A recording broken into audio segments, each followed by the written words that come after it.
Hey there, folks. There's big changes stirring in the world of Latter-day Saint missionaries. The new handbook advises them to cut back on communication and steer clear of prejudice. Yep, that's the scoop. Missionaries are being told to limit contact with friends and families to a weekly prep day using only emails or letters. Oh, and no prejudice, they say. Embrace inclusivity.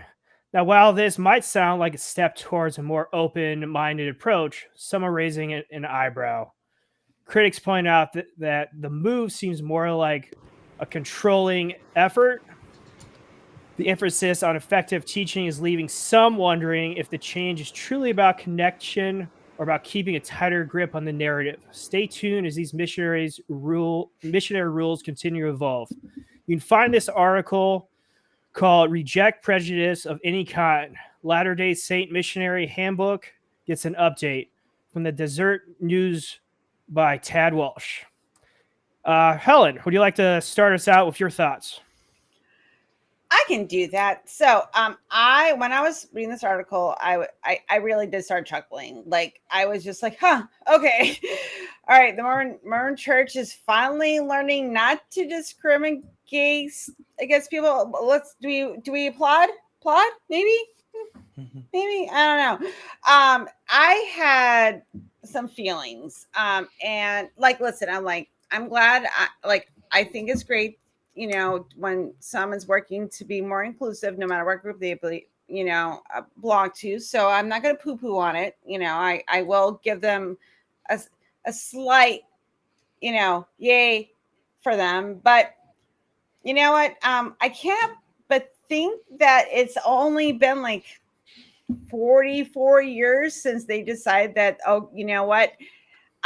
Black people can be part of the church. And so that caused me to go on a deep dive and look into the African Americans, a part of the Mormon church. And there's a really rich Black history of Mormons being a part of the church, and having it and a movement. And there's notable Black people that were a part of the church back in the late 1800s.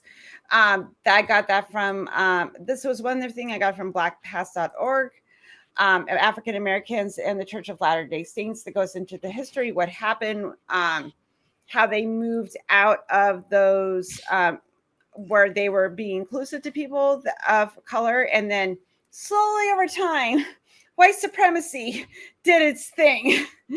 So I thought that was really interesting. And it's just one of those things when I get like, you were already on the right side like 200 years ago. And now you're like, well, we're going to put it in the handbook. This is in the handbook now. So we're going to make it official with the missionaries. I'm just like, it's 2023. Like, oh no. Okay, Mormons, you're trying. You're trying so hard. Anyway, I do have more to say about this, but this is not as heated as about. I just find it ironic and funny. So anyway, Tim, please give us your thoughts, feelings, ideas. Sure. Yeah. I mean, whatever. Let Mormons be Mormons. They're generally innocuous. Generally, I know they have their problems, but I think this could be a good thing. It's a far cry from a few decades ago when they taught that Black people, like Helen mentioned, were the cursed lineage of Ham and couldn't get into heaven. So, bravo, I guess. At the end of the day, this is still all made up bullshit. But less hateful made up bullshit could be a good thing, I guess. There's still a misogynistic controlling cult at the end of the day, so there's that to deal with. And I think, maybe in a few years they'll issue a directive that includes the definition of being objecting to prejudice to include prejudice against women and homosexuals as well. At that point, why even be Mormon anymore? Just come on over to the non-religious side and join the real world, where we've been accepting and loving towards people of all genders, sexual orientations, and ethnicities for a while now. Jimmy, what do you think? I have very little reason to believe that this is actually genuine. I just think that they are No. trying to increase their increase their Shocking. target set. Yeah, right. So this is in line with exactly what we've seen from the Pope in recent months about, well, we need to be kind to homosexuals, right? We need to allow them and let them know that they're welcome in our church. Yeah, bring them into the church and then try and convince them why they're wrong. You're still not going to marry them. You're still not going to treat them as equals. And that's probably what we're going to see with this newfound love for, transgender people, the LGBT community, as they are insisting. And then I would be surprised if they were actually genuine about, this less misogyny. And I kind of think it's a little bit ridiculous for them to say, and we actually need to look at women equally. Yeah, no shit, dude. It's like 2023. I mean, give me a break. Well, of course we do. Thanks for admitting that. But you know what? This is Christianity we're talking about. I mean, the perpetrators of the slave trade, they used their religion to do that. The reduction of women into concubines and servants, most notably in Mormonism, one man up until relatively recently could have many wives. I mean, that's not equality at all. And we're not very far removed from that. So to be told that Mormons are having this awakening, I don't know. Bullshit is what I'm going to stamp that one. So, Raphael, how do you feel about those remarks? So I think I agree with like everything I really heard. On the surface, when I first read this title and a little bit of the article, I'm like, oh, that's nice. But motivation, I can't be in their minds, but I don't really think there's any type of argument for that. This is really them trying to be nice. This is them trying to expand their recruitment. It's them trying to control their people as far as like the when you can write home and who you can contact. So for me, I would rather see religious organizations that do hold bigotry and horrible viewpoints just come out and say it. I have some level of respect for the Westboro Baptist Church because they are like in your face of what they believe and how they're going to use it. Right. I don't support them in any way, clearly, but I'd rather people not sugarcoat this stuff. I understand what you mean completely. Yes. There is so much. The motivation could be a lot of things. And it's probably a number of things, at least for the people who are actively being missionaries. Some of these missionaries are probably nice people who are going to look at this and just do that because they are nice people. What is the leaders of the church doing? What is that motivation? That is what I'm more concerned about, and I agree that this is more of a how can we soften ourselves so more people will like us and join us? But it's really an example of a religion trying to be like drug into the current century. It's like, oh, maybe we should stop being dicks to everyone that's not like us. Yeah. Ain't that a thought process right there? So Helen, you want to expand on some more of your thoughts, please?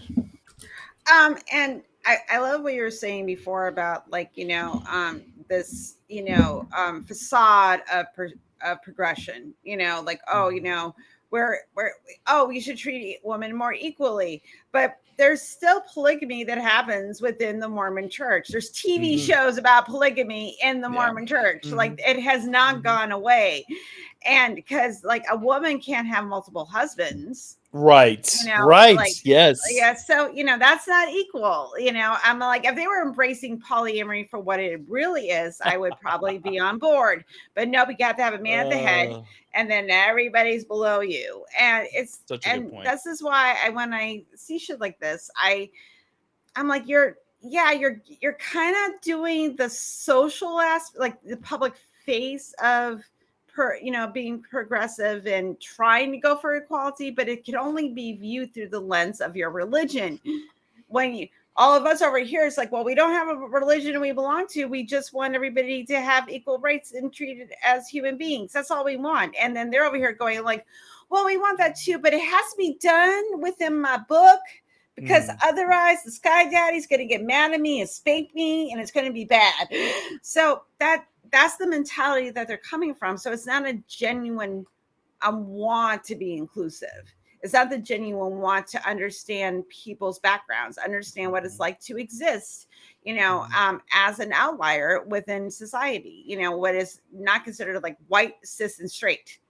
If you fall outside these categories, there's stories that people have and they talk about it, and they're just putting this public face forward of like, well, we're going to be okay with Black people, and we're not going to be like awful to them. We're going to be okay with queer people until they join the church, and then we're going to tell them that they're wrong, and we're going to fix them through Jesus. Like it's always the same rhetoric.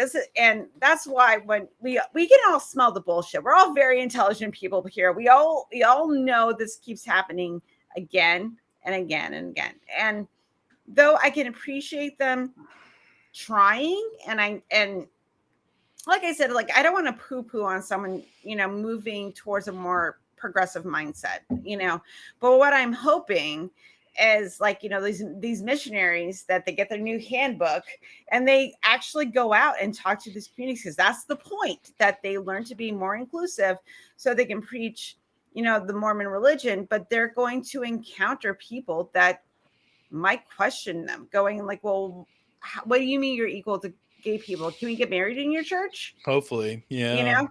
And I'm hoping that will help them question what they're being spoon fed. I can, I just, like to, it might be a fool's hope, but it is a hope. So Tim, I'm sure you got further thoughts on this.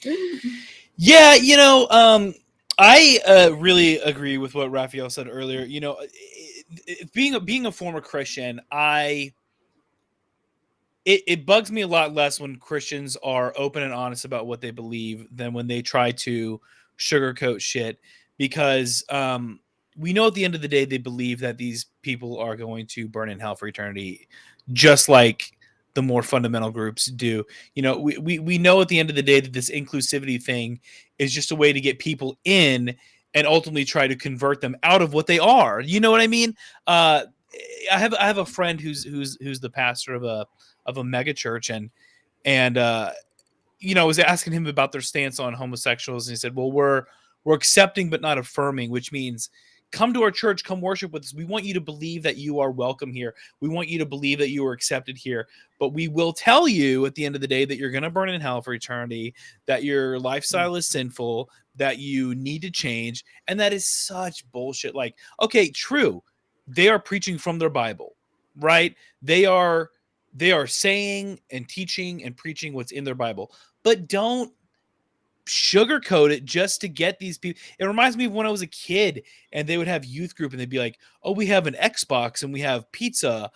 Come play Xbox and eat the pizza. Wasn't about the Xbox and the pizza. They wanted us to get us, they want to drag us in there with these promises of pizza and Xbox to indoctrinate us and to get this virus into our minds.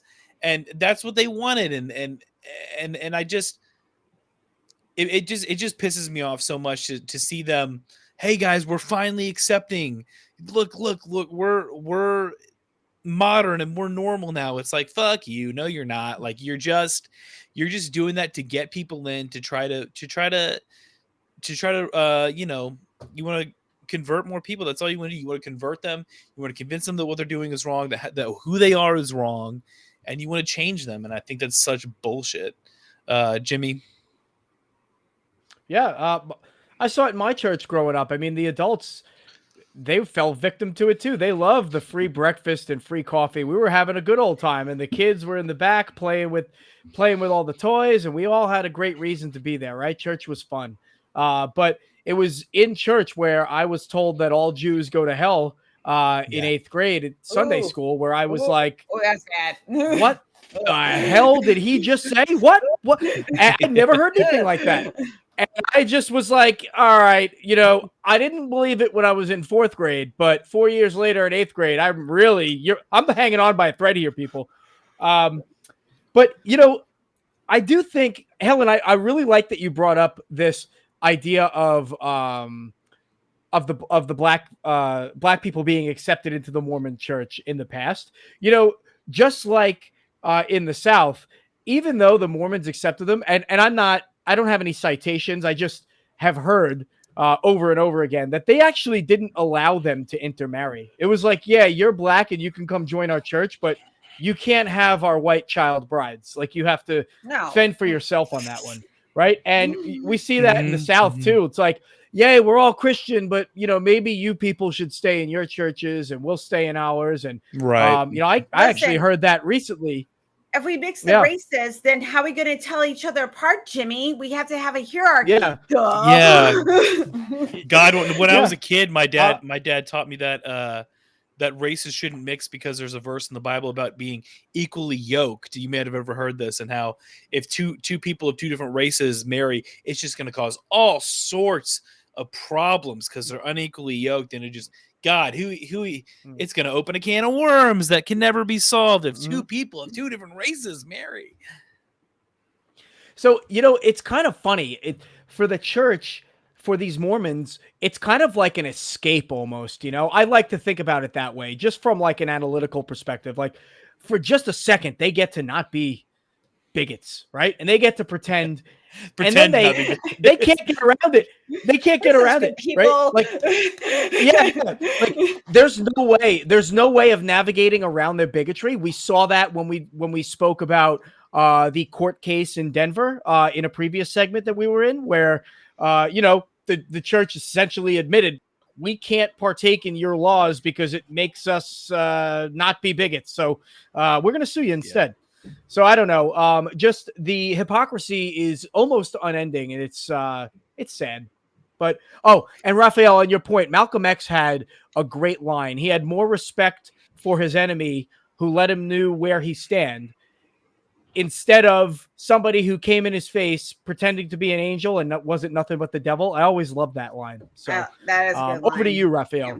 Very salient. That is a brilliant line. I guess I'll start this with saying, one, why'd I never have a youth group of Xbox? 2, 9:30 mass, get up early for Krispy Kreme donuts every Sunday as a kid. So Dunkin' Donuts. yeah. I want to just quickly touch on the other part of this story where they talk about limiting when missionaries can and cannot talk to, like, communicate with their family and friends. So it's really just like they give them a prep day on Sunday to send emails or write letters, and then the rest of the week it seemed like you can't do any of that. To me, this is very culty. There's like very cult undertones to this type of control of, like, surely they're not missionaries out. Yeah. You said the quiet part out loud. I did. Clearly, these missionaries aren't spending 24/7 every day, trying to talk to people about, LDS church. It should be treated like any other job where they can, at night call their mom or whatever. It's very like I said, culty. It's creepy. And I will end on this note. The article also talked about the handbook updated what type of music guidelines.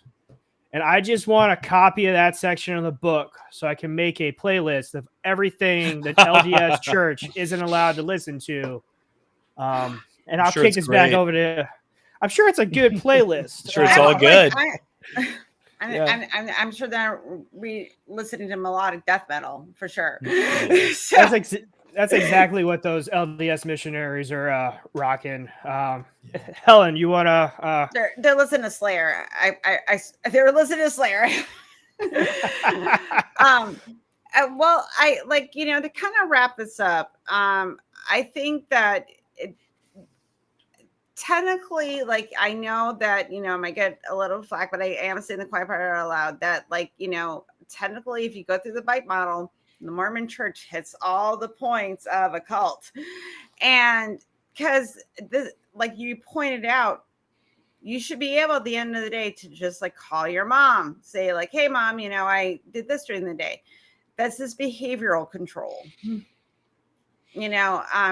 emotional control, saying like, well, we're going to be good to, like we should work to not be prejudiced, and then they can pat themselves on the back, but not understanding how these issues are systemic.